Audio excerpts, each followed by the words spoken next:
तो राम राम बसारन है। मैं थारा भाई मोहित कौशिक आगे है नई वीडियो लेकर माँ बोली हरियाणवी के साथ भी।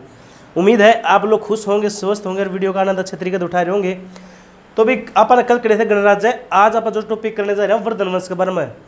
हरियाणा जीके का व्यू है, हरियाणा का जो पेपर है, हरियाणा कोई भी पेपर हो, वर्धन वंश मोस्ट इम्पोर्टेंट टॉपिक है भाई। हरियाणा के व्यू है पक्का एक ना क्वेश्चन पक्का अपना देखने में मिलेगा। तो अभी जो वर्धन वंश की स्थापना करी थी वह करी थी भी पुष्यभूति वर्धन ने। स्थापना पुष्यभूति वर्धन ने करी थी भी, और इन्होंने ऊणों का अंत कराया था भी।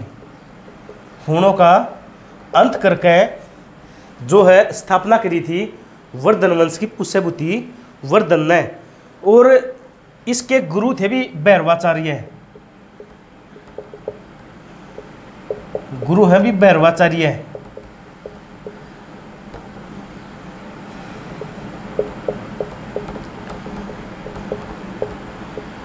भैरवाचार्य गुरु है पुष्यभूति वर्धन के थे, जो थे।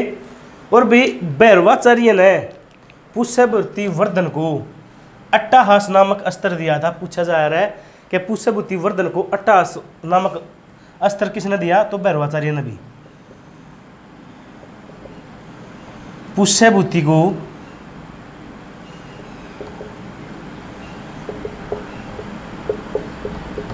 भैरवाचार्य ने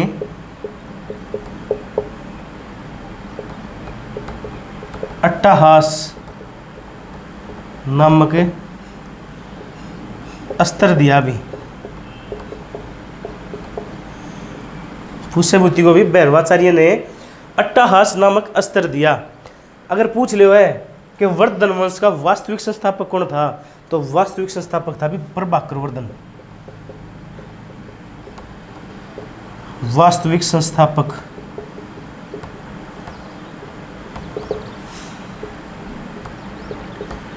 प्रभाकर वर्धन भी। वास्तविक संस्थापक था प्रभाकर वर्धन।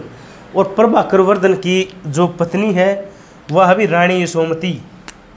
इनकी जो पत्नी है रानी यशोमती, ठीक है। और प्रभाकर वर्धन के साथ रानी यशोमती सती हो गई थी, इस बात का प्रमाण हर्षवर्धन पुस्तक में मिला है। जब आप हर्षवर्धन के बारे पुस्तक के बारे में बतावाएंगे उसमें बतावाएंगे व्यापार, ठीक है। और भी प्रभाकर वर्धन के दो पुत्र थे भी।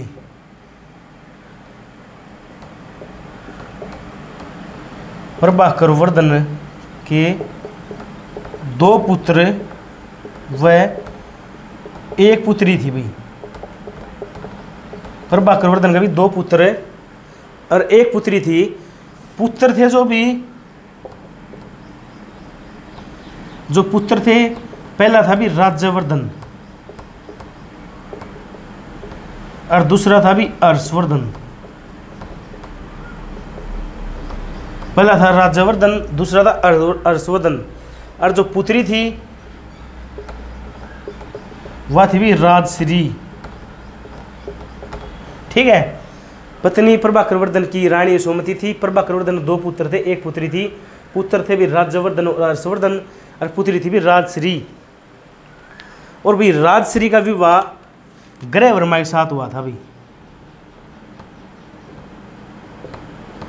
राजश्री का विवाह ग्रह वर्मा के साथ हुआ भी।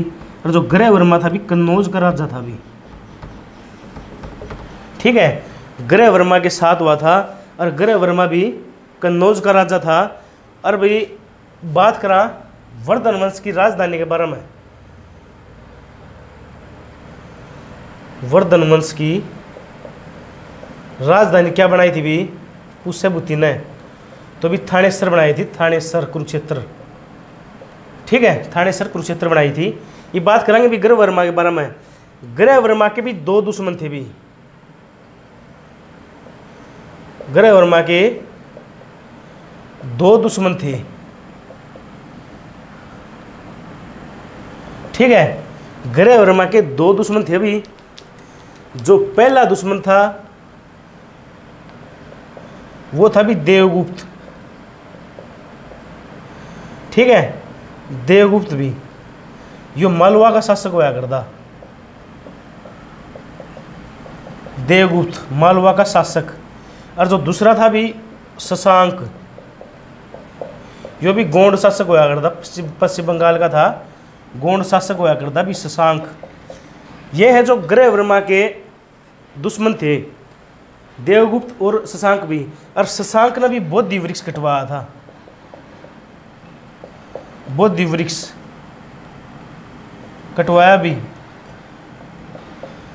महात्मा बुद्ध ने जिस पेड़ के नीचे जो ज्ञानी प्राप्ति हुई थी उसको बोधि वृक्ष कहा जाता था, तो कटवाया किसने था? शशांक ने कटवाया था भी वो। ठीक है, और भी ये दोनों ग्रहवर्मा की हत्या करके राजश्री को बंदी बना लिया मैं भी।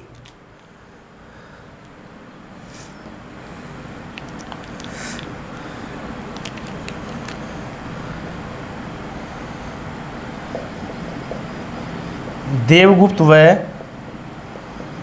शशांक ने ग्रहवर्मा की हत्या कर दी भाई। ठीक है, देवगुप्त व शशांक ने ग्रहवर्मा की हत्या कर दी और भी राजश्री को बंदी बना लिया।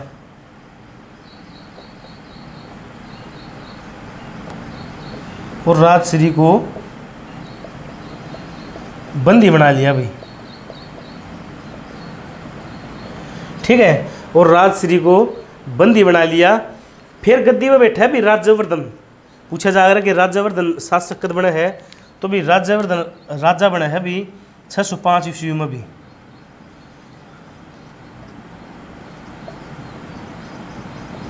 राज्यवर्धन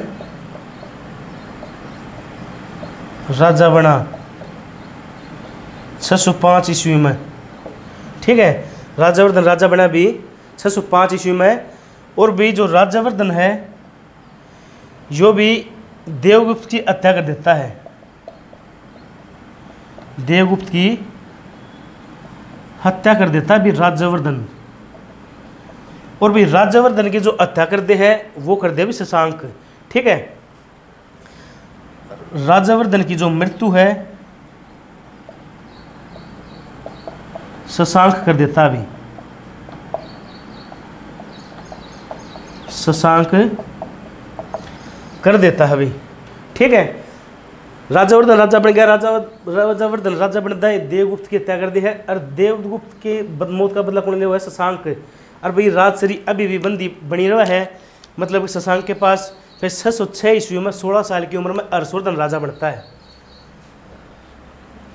एक बात कराएंगे भी हर्षवर्धन के बारे में, मोस्ट इम्पोर्टेंट क्वेश्चन बनाएंगे।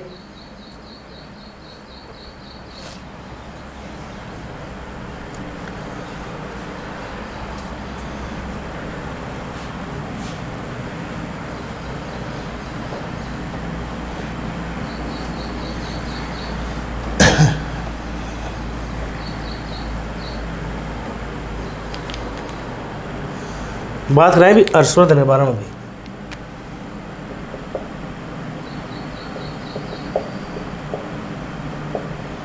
हर्षवर्धन, इसका जन्म हुआ भी 590 ईस्वी में भी।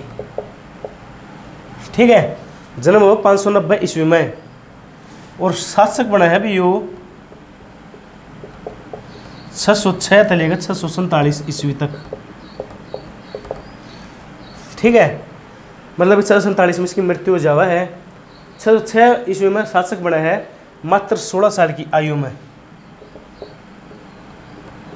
मात्र 16 साल की आयु में शासक बनता भी हो। ठीक है, 16 साल की आयु में जो है शासक बनता है। और भी हर्षवर्धन ने शशांक की हत्या करे, राजश्री को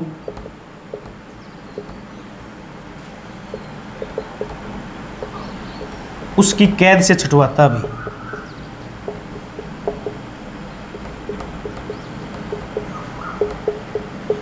ठीक है, शशांक की हत्या कर दियो है भी हर्षवर्धन, और इसकी कैद तक की न छुटा लियो है राजश्री ने।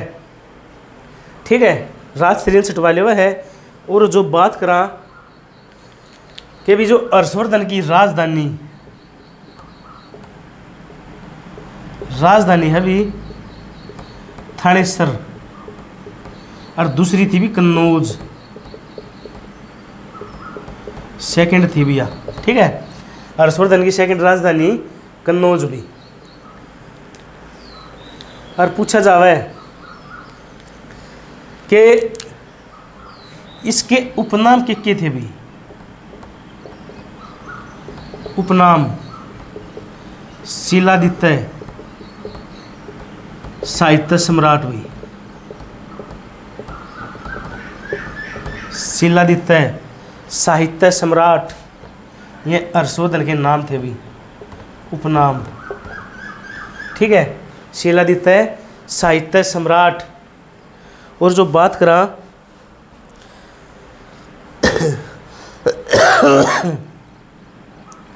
हर्षवर्धन का जो प्रधानमंत्री था वो था भी बंडी, इसका मम्मा लड़का था भी, वो मम्मा का लड़का। पूछा जावे हर्षवर्धन किसके कहने पर गद्दी पे बैठा था, तो भी हर्षवर्धन सिंह नाद के कहने पे गद्दी पे बैठा था, जो कि इसका सेनापति था। या सेनापति कौन हो जाएगा अभी, सिंहनाद। और इनके कहने पर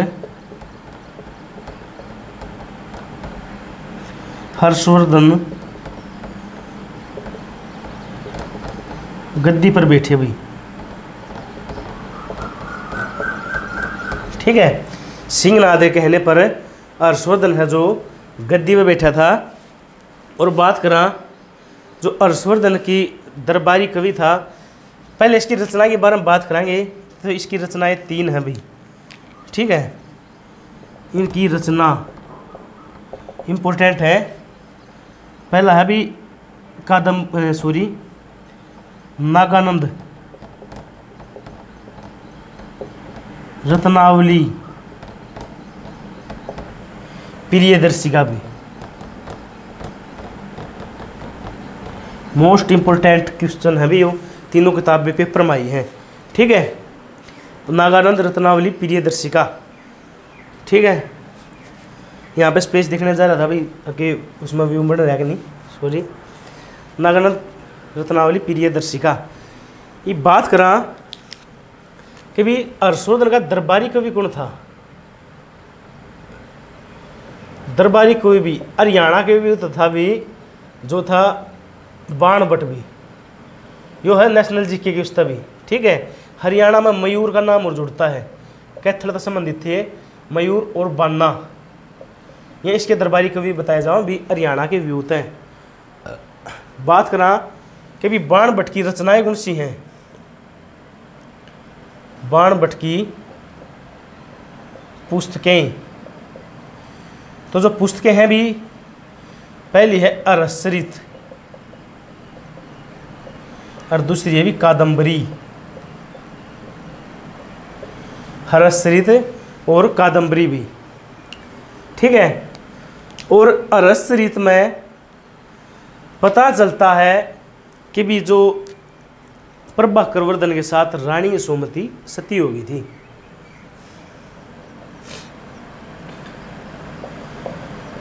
हरसरित में पता चलता है या प्रमाण मिलता है, प्रमाण मिलता है कि रानी यशोमती राजा प्रभाकर वर्धन के साथ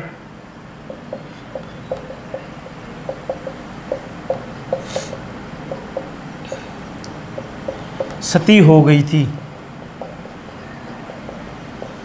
ठीक है, हरसरित में पता चलता है कि प्रमाण मिलता है कि रानी यशोमती राजा प्रभाकर वर्धन के साथ सती हो गई थी। अब जो इसके बारे में बात करा कि भी हरसरित में हरियाणा का क्या नाम है। हरसरित में हरियाणा व केयू के कुरुक्षेत्र का नाम क्या है भाई? तो भी श्रीकंठ जनपद, श्रीकंठ जनपद भी। ठीक है, 6वीं शताब्दी में भी कैसे कहा? 6वीं शताब्दी में हरियाणा का नाम क्या था? तो श्रीकंठ जनपद। ये बात करें मयूर की पुस्तकें भी हरियाणा पेपर में आवा है कि भी मयूर की पुस्तकें कौन सी थी भी? मयूर की पुस्तकें पहली है सूर्य शतकम और दूसरी है चंडी शतकम। ठीक है, श्रीकंठ जनपद है जो अरसरित में नाम है हरियाणा का और कुरुक्षेत्र का, और मयूर की पुस्तकें हैं सूर्य शतकम और चंडी शतकम। अगर पूछ ले वह कि अभी मयूर का संबंध कहाँ आता है? तो कैथल से संबंध है भी।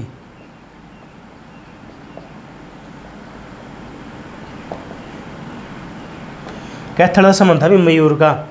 पूछा जावे कि भी हर्षवर्धन के दरबार में चीनी यात्री कौन आया था? तो हर्षवर्धन के दरबार में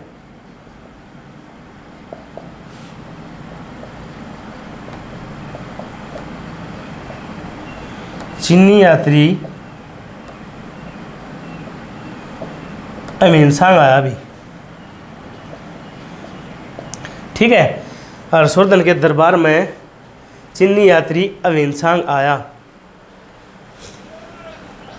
तो भी उम्मीद है आपने वीडियो बहुत अच्छी तरीके से समझ मान दी होगी या आगे होगी भाई। तो वीडियो में भी ज़्यादा से ज़्यादा लाइक करा करो, शेयर करा करो। और भाई बात करा कि भाई किससे का कुछ फर्क नहीं पड़ता, 2 दिन 4 साल शांत रहो। ठीक है, वो क्या अगर ना इस बात पे एक शायरी सुनावाएंगे कि कुछ देर की खामोशी फिर शोर आएगा, कि कुछ देर की खामोशी फिर शोर आएगा, तुम्हारा तो सिर्फ टाइम आया है, हमारा दौर आएगा। तो भी जल्द से जल्द अपना नौकरी पकड़ो और दौड़ ले आओ भी अपना। ठीक है, तो बात करा भी जो अमीनसांग था कितने दिन तक रहा था हरियाणा में?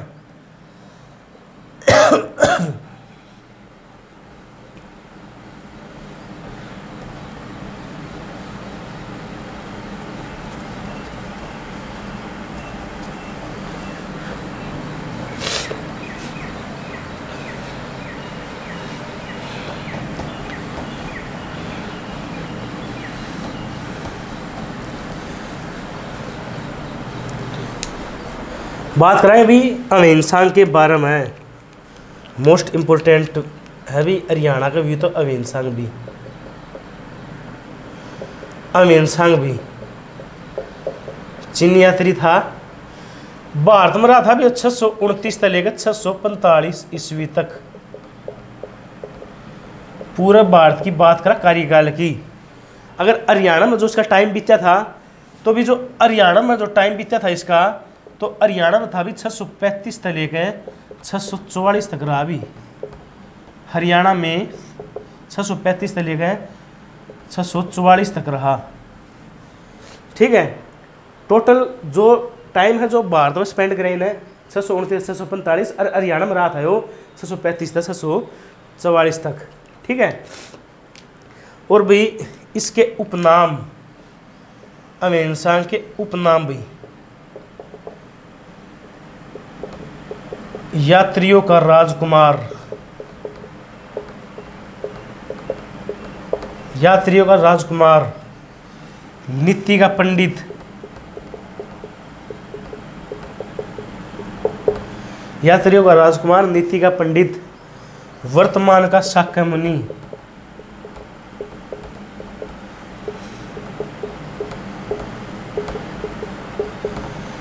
यात्रियों का राजकुमार, नीति का पंडित, वर्तमान का शाक्यमुनि है जो अमीनसांग के उपनाम है। और अमीनसांग की जो बुक है सीयूकी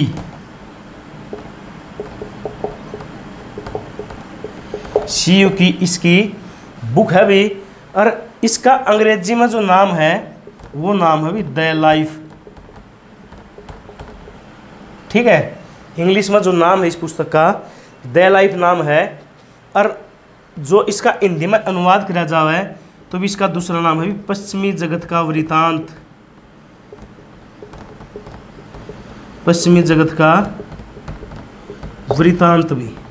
ठीक है, 3 नाम है शिव की। ये पूछा जाएगा कि शिव की पुस्तक का क्या नाम है, तो पश्चिमी जगत का वृतांत, और इंग्लिश में क्या नाम है इसका भी, द लाइफ। जो अमीन सांग है ना भी, भारत में बौद्ध धर्म की शिक्षा ले रहा था भी।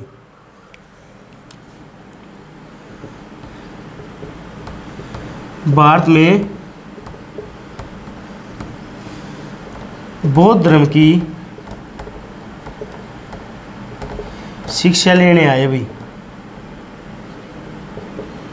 ठीक है, और पूछा जाओ कौन से विश्वविद्यालय में इन्हें शिक्षा ली थी, तो बौद्ध धर्म की नालंदा विश्वविद्यालय में भी। ठीक है, नालंदा विश्वविद्यालय में इन्होंने बौद्ध धर्म की शिक्षा ली थी।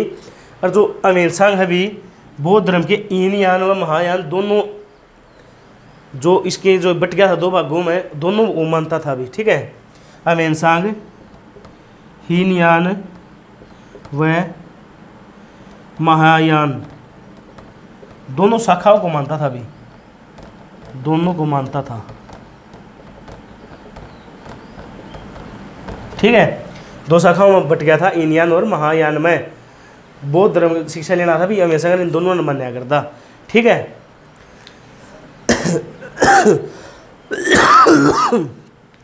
और भाई हर्षवर्धन के समय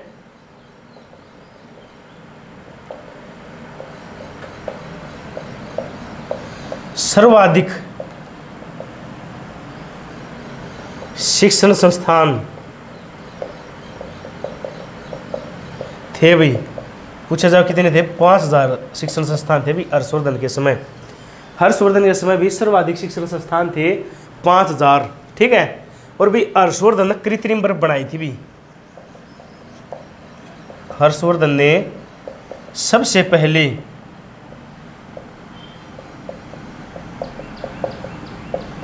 कृत्रिम बर्फ बनाई। ठीक है, हर्षवर्धन ने भी सबसे पहला कृत्रिम जो है बर्फ बनाई। और हर्षवर्धन भी कर के रूप में 1/6 भाग लिया करता कृषि का। पूछा जाओगे कर कितना लिया करता, तो 1/6 भाग लिया करता भी। ठीक है, और जो कर लिया करता ने वो 3 प्रकार के कर लिया करता। ठीक है, हर्षवर्धन ने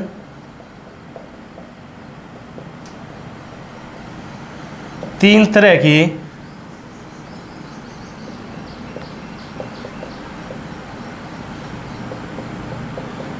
कर लेता था। ठीक है, 3 तरह के कर लिया करता भी हर्षवर्धन। कौन कौन से थे मैं भी, पहला जो बात करा बाघ विधि भी, जो कर का रूप था भी बाघ विधि, यो लिया करता भी अन्न के रूप में।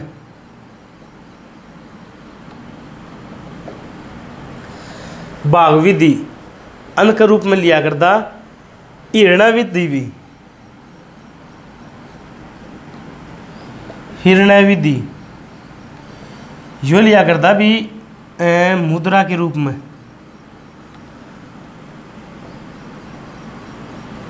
मुद्रा के रूप में लिया करता भी, जो हिरणा विधि लिया करता हर्षवर्धन।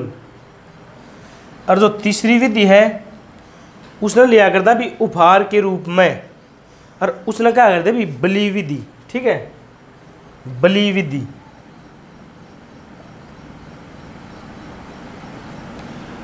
बलि विधि है जो उपहार के रूप में। ठीक है, और कृषि में लिया करता है 1/6 भी। बाघ विधि अन्न के रूप में लिया करता, हिरणा विधि मुद्रा रूप में लिया करता, बलि विधि उपहार के रूप में लिया करता भी।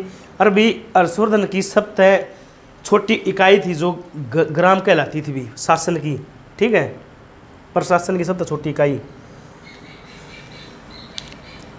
हर्षवर्धन के समय भी प्रशासन की सबसे छोटी इकाई ग्राम भी।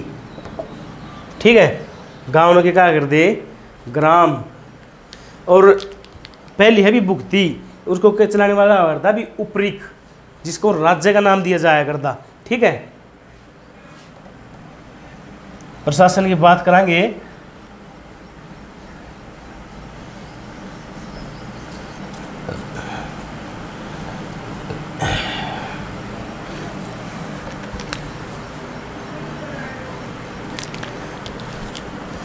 पहला था मतलब ग्राम होगा। जो बात करा भुगती कौन था भी, भुगती ने क्या करते भी राज्य, और चलाने वाला करता भी उपरिक। ठीक है, भुगती भुगती राज्य को कहा जाता था और इसको चलाने वाला था भी उपरिक। और दूसरा विष भी, विष को कहा जाता था जिला और इसको चलाने वाला था भी विषपति। जिला ने विष कहा कर दे और विषपति इसको चलाने वाला था भी। ठीक है, विषपति है जो इसको चलाने वाला था। और अभी बात करा भी पेट, पेट ने क्या कर दे तहसील। ठीक है, पेट भी, तहसील भी, और इसको भी पाठकपति जो था इसका चलाने वाला था भी। ठीक है, चलाने वाला था भी पाठकपति। ये थी इकाई प्रशासन की भी, छोटी से छोटी इकाई ग्राम थी, राज्य की भुगती थी, विष जिला था भी, पेट तहसील थी भी। ठीक है, ये बात करा कि भी स्थानेश्वर महादेव मंदिर कहाँ पर है। स्थानेश्वर महादेव मंदिर मोस्ट इंपोर्टेंट है अभी, यो है थानेश्वर में। और थानेश्वर ने भी मुगलों का टीला कहा जाओ। अभी कुरुक्षेत्र में है मुगलों का टीला। ठीक है, थानेश्वर महादेव मंदिर थानेश्वर में है। और जो इसका निर्माण करवाया था भी पुष्यभूति ने। ठीक है, पुष्यभूति वर्धन ने करवाया था। और इम्पोर्टेंट बात है कि जो इसका पुनः निर्माण करवाया था ना, इसका पुनः निर्माण करवाया था भी सदाशिवराव भाऊ ने। सदाशिवराव भाऊ, और जो सदाशिवराव भाऊ था भी यो मराठों का सेनापति था। ठीक है, मराठों का सेनापति था भी। और पूछा जाओ है कि अर्शकालीन ताम्र मुद्राएं कहाँ से मिली हैं, तो सोनीपत में मिली है अभी।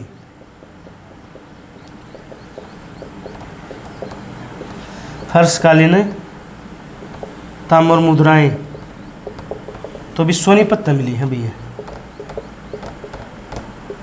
ठीक है, हर्षकालीन ताम्र मुद्राएं हैं जो सोनीपत में मिली हैं। और भी हर्षवर्धन उत्तर भारत का पहला राजा था भी, जो दक्षिण भारत के राजा थे आर्या था।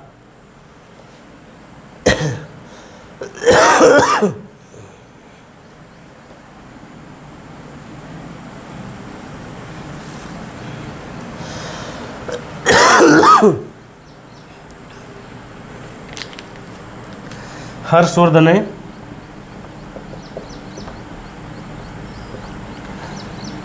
उत्तर भारत का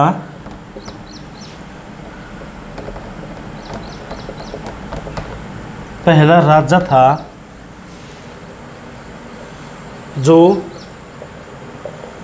दक्षिण भारत के राजा से हार गया था भी। ठीक है, दक्षिण भारत के राजा था, हार गया था। और हर्षवर्धन का जो युद्ध हुआ है अभी पुलकेशिन द्वितीय के साथ युद्ध होता है। पुलकेशिन द्वितीय वर्सेस हर्षवर्धन का युद्ध होता है अभी। हर्षवर्धन, ठीक है, इनका युद्ध हुआ है। और भी इसमें जीत हो जाए पुलकेशिन द्वितीय की, हार हो जाए हर्षवर्धन की। और जो पुलकेशिन द्वितीय है भी चालुक्य वंश का राजा था भी, वो चालुक्य वंश का राजा था। ठीक है, और जो ये युद्ध हुआ था भी नर्मदा नदी के किनारे युद्ध हुआ था।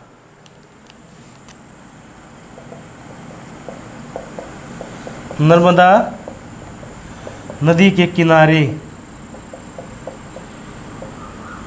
युद्ध हुआ भी। ठीक है, और ये युद्ध नु बताया जाओ कई जगह तो 631-32 पाव है, कई जगह पाव भी 634-35 में जो है ये युद्ध हुआ था। कई जगह 631-32 पाता है, कई जगह 634-35 पा जावा है। ठीक है, पुलकेशिन द्वितीय के साथ युद्ध हुआ था, चालुक्य वंश का राजा था। और नर्मदा नदी के किनारे है जो युद्ध हुआ था भी। और भी इस युद्ध की जानकारी ऐहोल अभिलेख में मिलती है। युद्ध की जानकारी ऐहोल अभिलेख में मिलती है अभी।